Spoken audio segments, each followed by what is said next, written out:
नमस्कार. एडुटॉक परीक्षित अभ्यास digital educational अकॅडमीमध्ये सर्वांचं स्वागत आहे. ज्या युजर्सने अँड्रॉइड ॲप डाउनलोड केलेलं नाही त्यांनी सर्वात पहिले अँड्रॉइड ॲप डाउनलोड केलेलं आहे. ज्यांनी अपडेट केलं नाही त्यांनी अपडेट करून घ्या.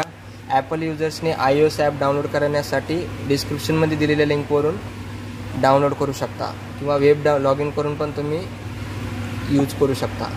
हिस्ट्री 283 थर्ड इयर BA वाल्यांचे इम्पॉर्टंट क्वेश्चन जे उद्याच्या पेपरमध्ये 100% येतील याचा आपण डिस्कशन करणार आहोत. या सर्व PDF ॲपवर अवेलेबल आहेत आणि याच्याविषयी एक्स्ट्रा माहिती किंवा डिस्कशन आपल्या यूट्यूब चॅनलवर होत असतं. एडुटॉक परीक्षित अभ्यास YCM एक्झाम स्टडी या यूट्यूब चॅनलला सबस्क्राईब करायचं आहे आणि जास्तीत जास्त शेअर करायचं आहे. आणि आपलं ॲप एडुटॉक परीक्षित अभ्यास हे प्ले स्टोअरवरून डाउनलोड करून घ्यायचं आहे. तर आपण हिस्ट्री 283चे इम्पॉर्टंट क्वेश्चन डिस्कस करणार आहोत जे उद्याच्या पेपरमध्ये हमखास दिसण्यास मिळतील.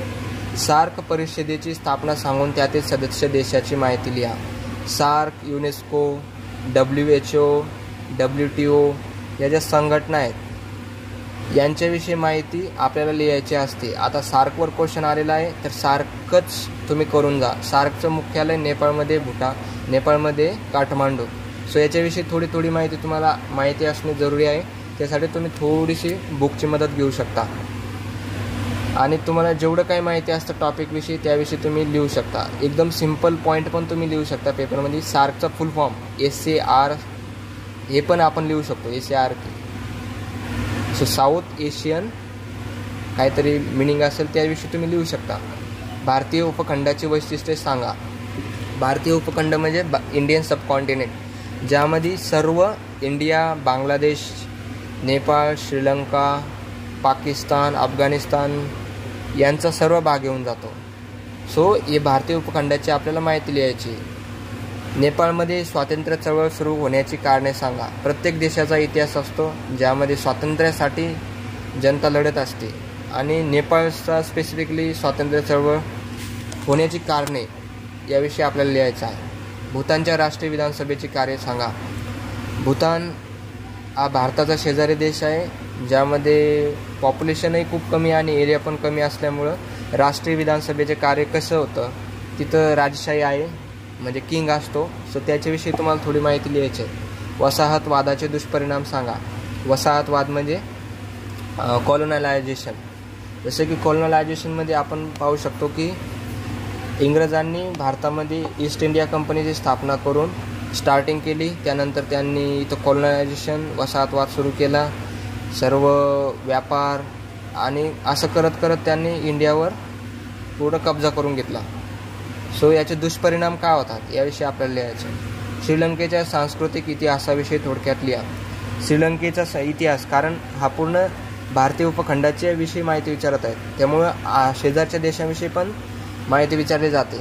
श्रीलंका हा भारताचा शेजारी देश आहे आणि इंडियन सबकॉन्टिनेंटमध्ये येत असल्यामुळे याविषयी क्वेश्चन येऊ शकतो.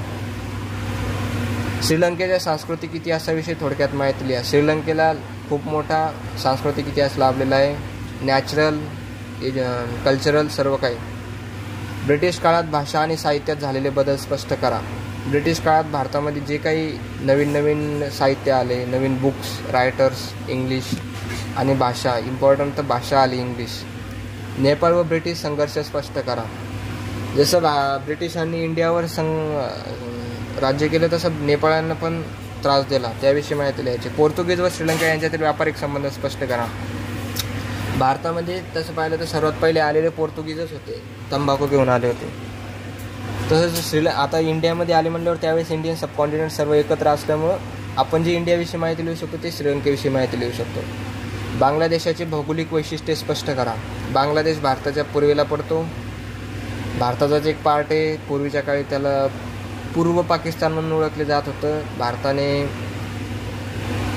पाकिस्तान आणि बांगलादेश यांना सेपरेट करण्यात खूप मोठी भूमिका आहे. याविषयी आपल्या भौगोलिक वैशिष्ट्ये काय आहेत की सर्व साईडनं म्हणजे समुद्र किनारा आहे.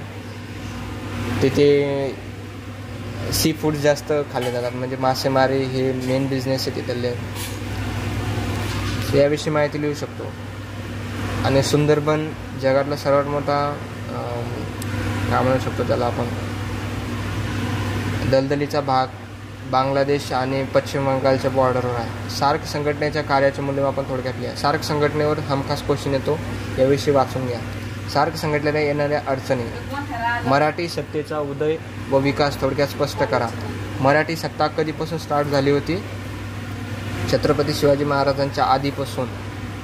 त्या सत्तेचा उगम, विकास आणि सर्व काही एक्सप्लेन करायचं. इंग्रजांचा नेपाळमधील साम्राज्य विस्तार स्पष्ट करा. जसं नेपाळवर इंग्रजांनी राज्य केलं, सेम क्वेश्चनवर पण विचारलेलं आहे. सार्क संघटनेने केलेल्या दहशतवाद विरोधी करारांची माहिती लिहा. सार्क संघटनेची स्थापना दहशतवाद विरोधासाठीच केली गेलेली आहे. सार्क संघटना दरवर्षी एक लिस्ट जाहीर करते, ज्यामध्ये black list, grey list, white list असे लिस्ट असतात. देशाच्या कर्तुत्वावरून ते grey list, white list, black लिस्टमध्ये टाकले जातात. जसं पाकिस्तान हे ब्लॅक लिस्टेड आहे, चायना ग्रे लिस्टेड आहे. सो हे बाकीचे उरलेले इम्पॉर्टंट क्वेश्चन तुम्हाला ॲपवर मिळून जातील. सर्वांनी ॲप डाउनलोड करायचं आहे. अँड्रॉइड आणि iOS युजरसाठी ॲप अवेलेबल आहे आणि यूट्यूब चॅनल सबस्क्राईब करायचं आहे, ज्याचे आपण दररोज संध्याकाळी 9 वाजता लेक्चर घेत असतो. Thank you very much.